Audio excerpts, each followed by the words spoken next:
그 이 문제도 한번 좀 짚어보고 싶은데 해병대 수사단장 박정훈 전 해병대 수사단장에 대한 구속영장을 국방부 검찰단이 청구를 했습니다. 구속영장을 청구를 한 거가 조금은 충격적이기도 하다 이런 의견도 있습니다. 이게 지금 영장 실질심사 결과가 어떻게 될지 좀 귀추가 주목되고 있는데 네. 아무래도 지금 아무래도 군이란 조직 자체가 여러 음. 가지 보안이라든지 그 명령체계 이런 것들이 아주 엄한 조직이기 때문에 뭐 그런 부분들을 묻지 않을까 생각하고 있어요. 음. 근데 저는 이 부분이 지금 박정훈 수사단장에 대한 평가보다도 이 사안을 다루는 지금 정부의 태도가 어떠한가 이런 부분에 있어서 조금 생각할 지점들이 많다고 생각합니다. 지금 이 사건의 본질은 기본적으로 정말 안타깝게 숨진 이 해병대원들에 네. 대해서 누가 책임이 있는가, 다시는 이런 일이 음. 일어나지 않도록 재발 방지를 어떻게 할 것인가 이런 문제들에 초점이 돼 있어야 하고 지금 이루어지고 있는 여러 가지 처벌이나 수사들도 사실 거기에 초점이 맞춰져 있어야 된단 네. 말이죠. 근데 지금 이 사건에 대해서 국방부가 이첩을 지시했느냐 아니니 뭐 이런 얘기들을 네. 하고 이걸 누가 지시했고 윗선이 알았느니 뭐 이런 중요하지도 않은 사변적인 음. 것들만 가지고 사실 논쟁을 하고 있단 말이죠. 국회에서도 여기에 대해서 날카롭게 질문을 음. 하고 또 국방부는 국방부대로 해명을 하고 있고 서로 입장이 엇갈리고 이러고 있는데 저는 제발 이러지 않았으면 좋겠습니다. 예. 정말 안타까운 젊음의 죽음 음. 아니겠습니까? 국가가 해야 될 일을 하지 못해 가지고 이런 안타까운 음. 사고가 일어났는데 정치권에서 여전히 중요하지 않은 것들만 싸우고 있다. 이 부분도 저는 마찬가지로 보기 때문에 하루빨리 좀 해야 할 일을 좀 했으면 좋겠습니다. 정말 수사를 열심히 하고 네. 본인의 일을 열심히 했던 부하에 대해서 음. 그 수사단장에서 웬 구속영장 청구를 해요? 저는 이번 이 사건과 우리가 뒤에서 다룬 음. 홍범도 흉상 이전 건이 윤석열 정부의 MZ 세대들로부터 엄청난 반발을 가져올 거예요. 여기에 음. 엄청 실망했다는 그 MZ 세대들이 굉장히 많아요. 예. 뭐 MZ 세대뿐만 아니라 이건 정상적이지가 않아요. 음. 아니 아까 말씀해 주셨듯이 해병대원에 정말 이게 불의의 아니 군 복무를 하다가 음. 갑자기 수색 작전에 투입이 그러니까 예를 들어 민간에 음. 어떤 봉사하러 갔다가 갑자기 죽은 거예요. 정말 상부의 지시에 의해서 예. 그렇게 음. 수색하다가. 근데 거기에 대해서 수사를 했단 말이에요. 그래서 사단장이 책임이 있다까지 했는데 어떻게든 사단장을 떼려고 하는 것인지 모르겠지만은 그런 의미에서 지금 과정에서 이첩하는 것도 이첩을 했다가 다시 음. 가져왔다가 그럼 법에도 어긋나는 일이잖아요. 사망 사고가 있으면 무조건 이거 민간에서 수사를 하게끔 돼 있잖아요. 근데 그 수사를 잘했던 수사단장에 대해서 항명죄를 씌우고 거기에 대해서 지금 영장 청구를 한다고요? 이건 말이 안 돼. 이 영장 발부도 안 될 거라고 저는 예. 생각합니다마는 영장 청구를 했다는 게 오히려 그래요. 최근에 지금 뭐 VIP 예. 네. 대통령을 진술서에 지금 나오죠. 예. 언급했다라는 것이 괘씸인가요? 음. 오히려 입을 막겠다는 거예요. 구속을 시켜서 "너 인터뷰 같은 거 못 하게 할 거야." 이렇게 하려는 것은 아닌가라는 생각이 들어서 이건 아직 끝난 건 아니고 지금 과정 중에 음. 있습니다마는 '박정훈 수사단장은 이제 국민이 지키게 됐다.' 예. 저는 그런 생각이 듭니다. 자, 조금 전에도 말씀하셨고 이 이념 논쟁과도 좀 연장선상에 있는데 홍범도 장군 흉상 이전 그리고 광주의 정일성 공원 논란.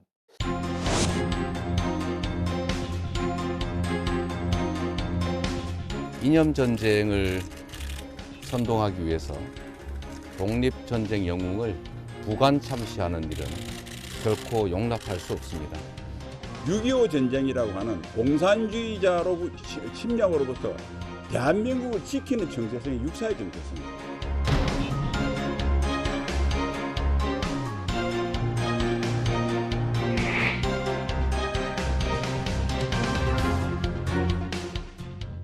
이런 부분에 대해서 좀 이념이 너무 과하다.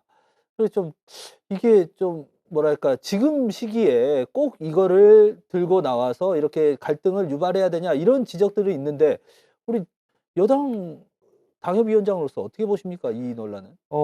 정부 여당의 입장이 사실은 저는 좀 재밌는 것이 음. 처음에 이 논란이 터졌을 때 있잖아요. 그때 정부 여당의 입장이 조금 어 부딪히는 당내 다양한 의견들이 좀 부딪히는 양상들을 보였었습니다. 예, 여러 가지 의견들이 나오는. 예를 들어서 그 원내에서 신원식 의원 같은 분들은 사실은 이제 군 출신이시기 때문에 가장 좀 강경한 입장들을 음. 보였고 그리고 또 일각에서는 뭐 "이게 과요불급 아니냐." 이런 좀 비판적인 시각들이 있었거든요. 근데 최근에 한 하루 이틀 사이에 입장이 어느 정도 정리된 것으로 보여요. 예. 그게 뭐냐면 홍범도 장군의 독립운동 그 기여에 대해서는 정말로 존경할 만하고 누가 이견을 댈 수 없다. 네. 그러나 이분이 좌익 성향의 음. 어떤 러시아 공산당에 가담을 했고 이런 사실만은 사실은 사실이기 때문에 이것이 여러 가지 역사적인 사실로 봤을 때 비판받을 만한 지점은 아니다 하더라도 예. 육군사관학교라는 것은 사실 우리의 주적에 대응하기 위한 여러 가지 그 정예 병력들을 양성하는 기관이기 때문에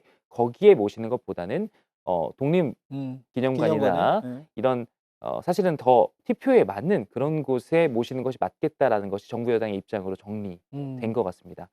그런데요. 저는 기본적으로 아까 말씀하신 대로 이 논란 자체, 메타 범위에서 이 논란 자체를 만들 필요가 없었던 것이다. 좀 소모적이고 비생산적이다라고 생각합니다. 저는 기본적으로 어떤 시점에 우리 사회가 역사에 관련된 대논쟁을 하는 것은 충분히 필요하다라고 생각합니다. 예를 들어서 일본과의 중요한 협상을 앞두고 예. 있거나 이럴 때 사실은 과거의 여러 가지 그 이념적인 문제들, 그다음에 그 국가 간의 관계에 대한 문제들을 가지고 역사적인 대논쟁을 해서 사회적인 합의를 이끌어내는 것이 되게 중요한 시점들이 있습니다. 근데 이번 건은 사실은 그런 것과는 전혀 무관한 그런 역사 논쟁이란 말이죠. 그러다 보니까 제가 봤을 때 이번 역사 논쟁을 통해서 어떻게 결과가 나오든 아까 전에 MZ세대 해 주셨는데 남는 것은 홍범도 장군에 대해서 잘 모르던 우리 MZ세대들이 홍범도 장군에 대해서 새롭게 공부하게 됐다 정도 예. 이외에는 없지 않을까 그렇게 생각하고 있습니다. 어느 정도 의미는 있지 않나요? 육사에 굳이 있어야 되냐 그게. 독립기념관을 옮긴다는 거지 무슨 흉상을 철거하는 거고 뭐 내리고 뭐 이런 거는 아니지 않습니까? 그러니까 저는 네. 이 시기에 진짜 무엇이 중요한디 진짜 그 영화 이념이 대사에 있어서 이념이 중요한 게 예. 아닌데 예. 도대체 왜 대통령께서 이 시기에 이렇게 도대체 뭐 누구로부터 무슨 얘기를 듣고 무슨 책을 읽으셨는지 모르겠는데 국민들은 여기에 관심이 없어요. 솔직히 말하면. 아니 고인이 되시고 그 진짜 지하에 고이 조용히 계시던 홍범도 장군이 진짜 통곡하시겠어요. 진짜 저는 지금 오히려 오늘 뭐 최근 기사를 보면 지금 출산율은 0.07%로 0.07명으로 떨어졌어요. 0.7명으로. 근데 0.7명까지 떨어질 수가 있나요 이게? 아니 그러니까 지금 그것도 떨어진 거예요. 아 그래요? 예. 그런데 예. 지금 이렇게 이런 시기에 그다음 경제 지표나 이런 것들이 참 우리 최근 들어서 보면 경제 뉴스가 잘 안 나오는데 이런 것들이 더 중요한데 오히려 지금 우리가 이런 걸 가지고 싸울 일인가라는 생각도 들어요. 이렇게 논쟁이 붙어야 될 일인가. 근데 정말 대통령께서는 지금 뭐 어떻게든 이걸 바로 잡으시겠다고 하니 이렇게 하시는데 저는 모르겠어요. 홍범도 장군의 흉상을 이전해서 그 자리에 뭐 백선엽 장군을 넣고 싶어서 그러신지는 모르겠습니다마는 그렇게 할 의미가 있나요? 저는 백선엽 장군도 좋다 이거예요. 예. 흉상 만들고 싶으면 그 옆에 그냥 하나 더 세우면 되는 거 아닌가요? 그걸 가지고 뭐 우리가 국민들이 판단을 하면 될 일이지 예. 그걸 가지고 지금 기존에 있는 독립운동가들을 다 철거해서 지금 보니까 나머지 4분에 대해서는 또 뭐 그 육사 내에 있는 박물관으로 이전을 하겠다라는 지금 얘기도 있고요. 예. 그다음에 독립기념관에 이 홍범도 장군 흉상을 수장고로 옮긴다는 거예요. 전시실도 아니고 그냥 창고에 놔두겠다는 거예요. 예. 왜 이렇게까지 하시는지 잘 이해는 안 돼요. 솔직히 말씀드리면. 지금도 이해는 안 되고 왜 그럴까 진짜 100번을 더 생각해 봤는데 '왜 대통령은 이러실까?'라는 생각은 들지만 국민들로서는 정말 저 같은 생각을 가지신 분들이 대다수일 것이다. 예. 지금 도대체 저희 이념이 뭐가 중요하다고 저렇게 하시는지 모르겠다라는 말씀입니다. 홍범도 장군은 그렇지만 광주의 정율성 공원 같은 경우는 이 정율성이라는 사람 자체가 분명히 인민군에 소속이 됐었고 그렇습니다.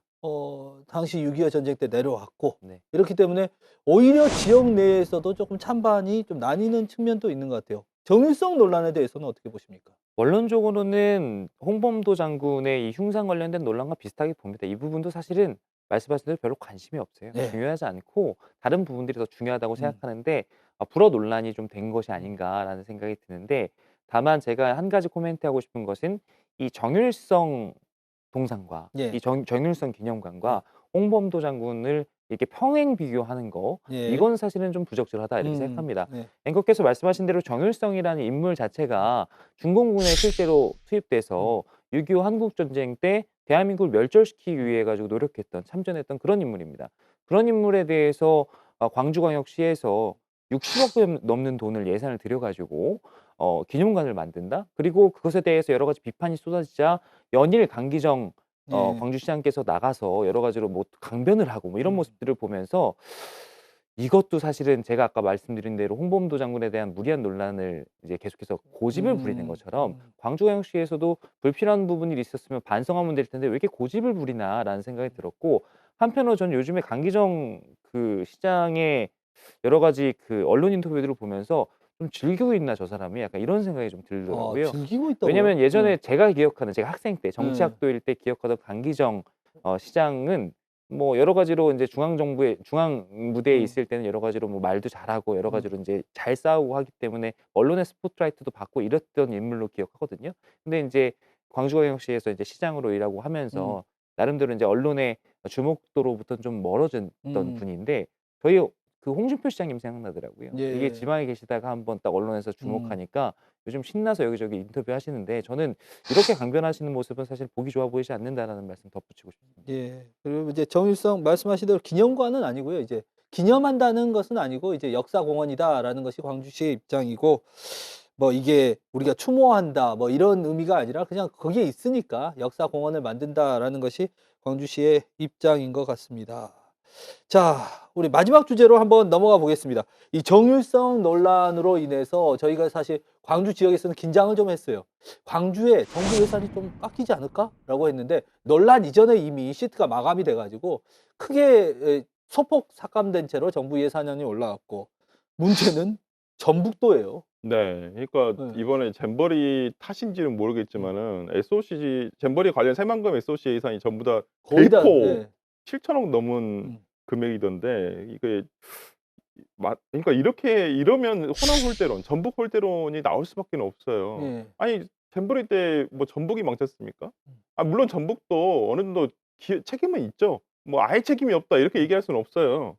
그렇지만은 조직위가 중앙 뭐 문체부, 여가부, 그다음에 행안위 이렇게 예. 세 개 부서가 세 개 장관이 공동 조직위 위원장이었잖아요. 오히려 중앙에서 다 망쳐 놓고 나서 이걸 그냥 탓을 전북으로 무슨 진짜 뭐 뺨 맞은 거 어디 종로 가서 푼다고. 예.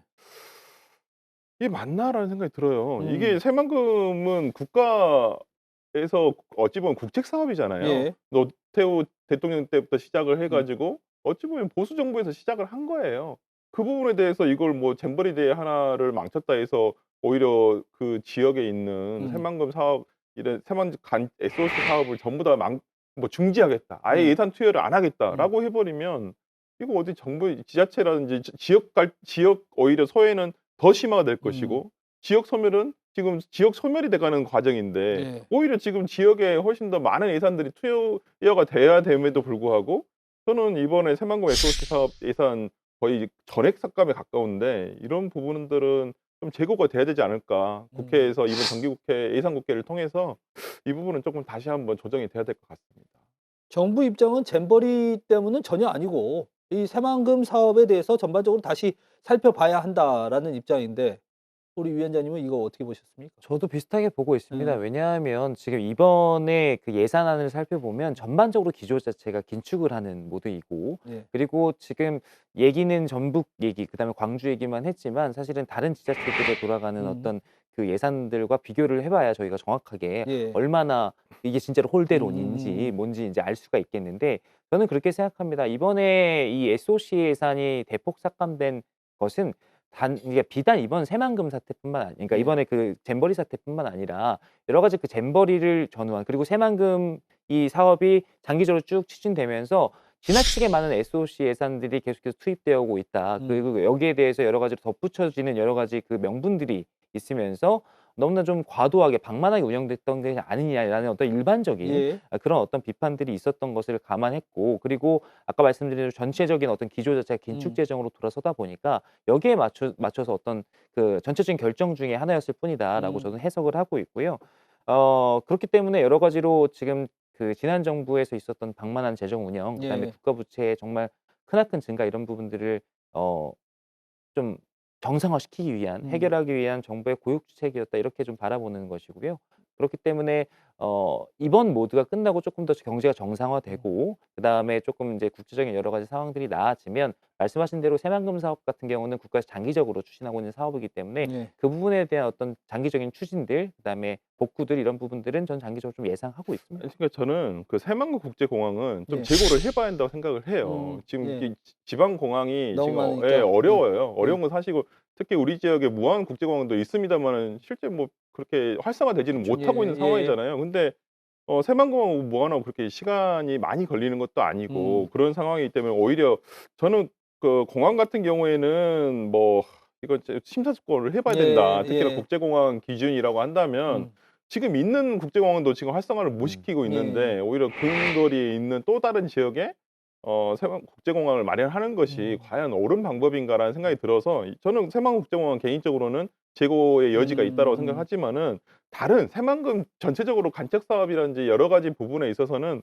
오히려 이걸 진짜 잘 마무리할 수 있도록 하고 새만금 간척지를 어떻게 활용을 할 것인가 예. 이 부분에 좀 관심을 좀 두는 것이 맞지 않나라는 생각이 좀 들고요. 특히나 이번 예산에서 저는 이해할 수 없는 것은 양평 고속도로에 120몇 억이 지금 118억 정도? 130억 가까운 돈이 예산이 책정이 돼 있더라고요. 예. 왜 돼 있죠? 국토부 장관이 백지화한다고 했는데. 그거 처리했지 예? 않습니까? 예. 아니 백지화 왜 처리했어. 아니 이렇게 장관의 말이 이렇게 가볍나요? 어떻게 백지화한다고 그럼 자기 정치 생활 그만둬야죠. 자기 안 해야지 되는 거 아니에요. 책임도 안 지면서 맨날 말만 바꾸고 이건 이해할 수가 없는 거예요. 왜 130억 가까운 돈이 투여가 잡혀 있는지 그것도 이해가 안 되고요. 특히나 가장 문제가 지금 R&D 예산을 깎았다는 예, 예, 예. 부분이잖아요. 예. 이 부분에 대해서 많이 비판을 하고 있거든요. 아니 국가 미래 먹거리 사업에 대해서 사기업이 할 수가 없으니까 이걸 국가가 대신 해 주는 거잖아요. 그리고 그 먹거리를 찾아서 국가가 미래에 뭘 먹고 살 것인가를 고민하고 발전을 해야 되는 부분인데 이걸 깎았다라는 것은 이해할 수가 없다는 거예요. 그래서 지금 저는 오히려 그 김동연 도지사의 SNS에서 보면 며칠 예. 전에 지금 정부에 지금 긴축 재정을 하고 있는데 지금은 그럴 때가 예. 아니다. 예. 오히려 확장 재정을 해야 되고 적극 예산을 해야 된다라고 지금 얘기를 하고 있어요. 그렇기 때문에 저는 경제 전문가 출신인 오히려 김동연 지금 경기도지사의 어떤 그런 재정 정책이 맞는 방향이 아닌가 싶어서 저는 이 부분에 대해서는 모르겠습니다. 뭐 지금 대통령의 생각이 확고하게 긴축 재정이라서 모르겠습니다만은 세수도 제대로 걷지도 못하면서 오히려 부자 감세는 해주면서 긴축 재정을 한다는 것이 과연 맞는 방법인지 모르겠습니다. 마지막으로 하나만 좀 질문을 드릴게요. 긴축 재정을 하면서 사실은 지역에서는 우려가 많습니다. 이제 수도권에서 주로 활동을 하시니까 네. 사실은 가만히 있어도 고속도로는 생기고 필요에 의해서 생기고 뭐 이렇지만 저희는 사실 이 예타를 해보면 경제성이 안 나오는 경우도 많은데 예. 발전을 위해서 어쩔 수 없이 필요한 경우가 많은데 지금 많이 삭감이 되면서 네. 아쉬운 면들이 있습니다. 수도권에서 그걸 바라보는 것은 어떻습니까? 선거공학적으로 바라보시는 음. 분들 특히 저희 여권에서 바라보는 심정은 좀 복잡하지요 아무래도. 음. 왜냐하면 선거철이 다가오면 여당의 프리미엄 중에 하나가 선거를 앞두고 예산을 예. 대폭 확장해 가지고 여러 가지로 선심성 공약들을 남발하고 뭐 이런 부분인데 사실 저희 당으로서는 지금 대통령의 이런 기조가 물론 말씀하신 대로 여러 가지로 부족한 측면들이 많고 그리고 삭감 이렇게 얘기를 해서 꼬투리를 잡다 보면 전체적인 그 긴축전의 기조는 공격받을 측면들이 많아요. 예. 근데 전반적으로 저희가 필요해서 하는 측면들이 있거든요. 사실 지난 역대 정권에서 쭉 누적시켜온 국가 채무의 규모랑 거의 준하는 정도를 지난 정부에서 축적해 왔고 예. 여기에 따라서 재정 건전화가 필요하다는 점에 대해서는 누구나 동의할 겁니다. 근데 이 선택을 누가 용기 있게 하느냐의 문제였고 또 한 가지의 점은 저희가 지난 정부에 대해서 저희가 야당이었을 때 비판하던 걸 생각해 보면 지난 총선 때 코로나 사태가 터지면서 정부가 여러 가지 예산도 많이 풀고 이러면서 거기에 대해서 저희가 또 반대로 비판했던 적도 있었거든요. 예. 그랬는데 그리고 거기에 대해서 국민들께서 조금 비판해서 평가를 내려주셔서 저희가 지금 정권을 교체했는데 여기에 대해서 선거가 다가왔다고 해서 저희가 지난 정부와 비슷한 모습을 보여서 여기에서 선심성 어떤 예산들을 예. 책정하거나 이런 모습들은 일관적이지도 않거든요. 그래서 여러 가지로 전략적으로 좀 불리하거나 불안한 면도 있고 그리고 어떤 한 측면에서는 일관성이라는 측면에서는 조금 이해되는 측면도 있고 좀 그런 복잡한 심정으로 바라보고 있습니다. 네, 알겠습니다. 오늘 여기까지 듣도록 하겠습니다.